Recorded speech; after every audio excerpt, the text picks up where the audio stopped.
Hello, my name is Marisa Jensen, and the article I will be discussing is Peter Drucker's legacy includes simple advice. It's all about the people. So before I get started on my analysis of the article regarding the questions, I want to talk a little bit about Peter Drucker since he is a person, and I want to make it a little bit personal.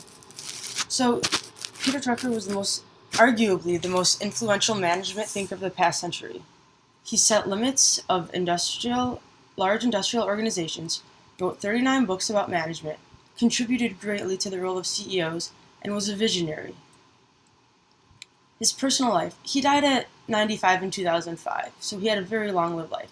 He had 60 years in the business world, which is longer than a lot of people. He came from Nazi Europe, which really dictated who he trusted in the business world and some of his philosophies, and he had interests such as European history and Japanese art, which also influenced the way he was a leader. So his management style.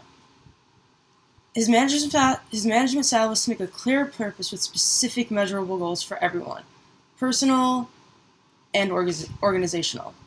He developed management by objective, which I will get into later. He encouraged managers to ask questions and consider and ignore issues. His management teachings were based off ways to make workers more effective. He distrusted charismatic leaders, again, because he came from Nazi Europe, and he was very skeptical.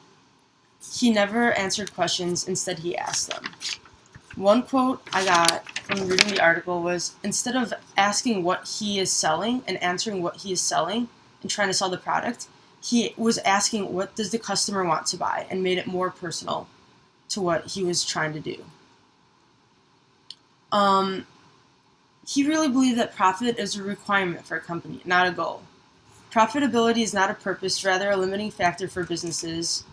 Profit is not an explanation, cause, or rationale of business behavior and decisions, rather a test of validability, which I thought was pretty interesting. He also thought productivity and quality are the same thing. Just because you are productive doesn't mean that you can be productive doing a half-butt job. Rather, you want to be productive and give the best quality you can.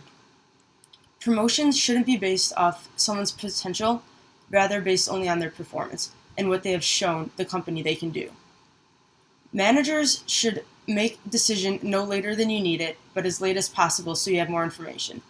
I thought this was really interesting because his idea was you do not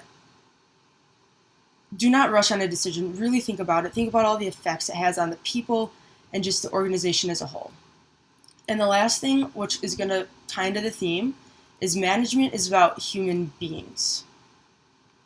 So the general public leadership theme I got from this article is management is about human beings. You look at each of your employees or coworkers or what have you as individuals rather than people who are making you money or people who are set to do things and people to boss around. Treat them like human beings and treat them like you'd want to be treated, essentially. The author wants the reader to learn about what does the author want the reader to learn about public leadership role? So I think that the author really just used Peter Drucker's life and philosophies as an example of what a leader should be and how they should treat their employees and coworkers. I think what the author wanted us to learn, and what I really got out of this article, is managers and employees work together to set, record, and monitor goals for a specific period of time. Organizational goals should be translated into personal goals for members of the organization. I thought that was really powerful because it just really shows that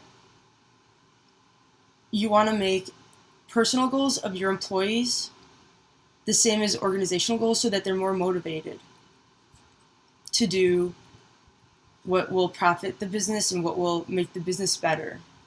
Management is about human beings. Its task is to make people's strengths effective and their weaknesses irrelevant. This is just really showing that you look at people's strengths and you put people's strengths together to just work together and just group them together. Because what one person's weakness might be another person's strength, and vice versa, and just really working together to better the organization as a whole. Managers do around the world, what managers do around the world is exactly the same. How they do it is differently.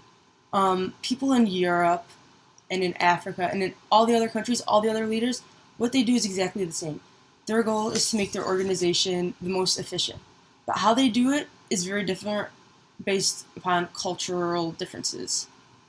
Everyone is always learning something, no matter what level or position they are in.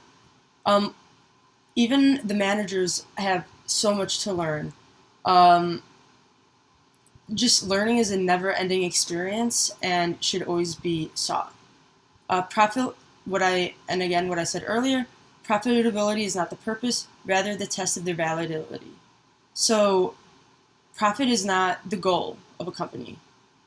It's rather the payout of all the hard work that's being put into it.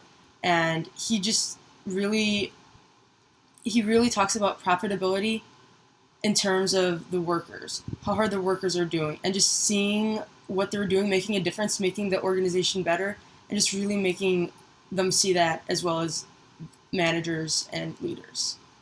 Overall, I agree with this article. I think that leaders should focus more on the humans doing the work and making their work personal. Giving them a personal relationship with their managers, coworkers, and the company or organization itself will not only help better not only the company and its efficiency, but also the person as a human being. They will feel like what they are doing is actually making a difference and feel a sense of accomplishment, leading to the better outcomes for everyone. So what Peter does really affects classmates, my classmates, and members of my generation and many generations to come, because he really shaped the idea of what it is to be a leader and how to lead and make it personal and do it efficiently. He has helped make management more personal, and it will affect how leaders and managers treat people working for them for generations to come, and it will also affect people working, I say under the leaders, but people who are being supervised by these leaders and managers, and shapes how they will be treated and valued in most businesses and organizations, which I think is fantastic. This article really affected me personally because it has given me insight on how to be a better leader. It has helped me realize how to be an effective leader while having a personal relationship with the people I'm working with. Studies have shown that people who have personal relationships with their bosses and their managers have been more effective because they really care about what they were doing rather than, oh, I have to do this. So it has helped them personally as a better sense of accomplishment, as well as just the organization as a whole. And that is my slide for this week's video. I hope you enjoyed.